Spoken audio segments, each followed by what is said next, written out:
abalaba akadonkamu tubasiima nnyo mmwe bantu abakulu mmwe baana abato abeetaaga okuyiga n'okukulaakulanya eggwanga lyaffe. Nze nyina emyaka 67 ekinkomereza olina emeka 67 anti wabeene tebaliyimbirawo tebaliyimbira 67 wakiwezeza mwana kati numba gwa 68 balugamba nga nti abasomesa n'abayimbi tebakaddiwa mpakanamu kubeera nga beeyagala.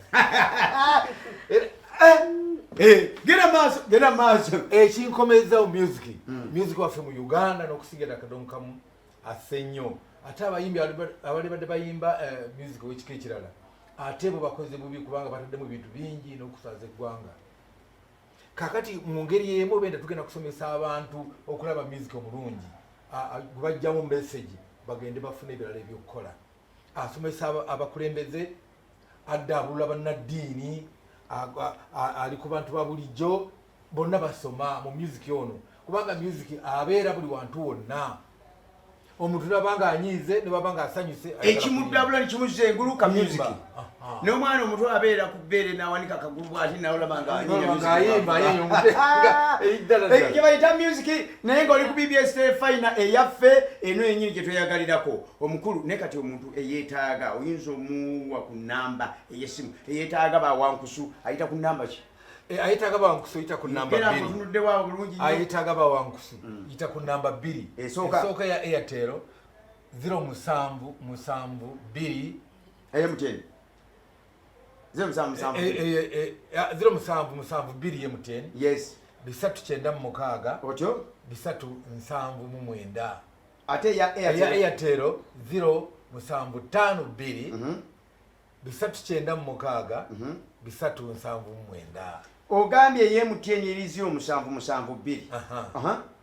396 otyo 379 zawula kakodi kamu kakodi 772 ne 752 nga oyokoyongerako 39 63 naye yaji basomedde bwati nti 0772 396 379 kitegeeza wali ogamba 0752 oteekako 396 379 nga bawankusu obalina era obafunye bulungi nnyo ogutali musango naye nga bakugambye ennaku z'omwezi 25 bagenda kubanga bali wali bwe bayita ekamunga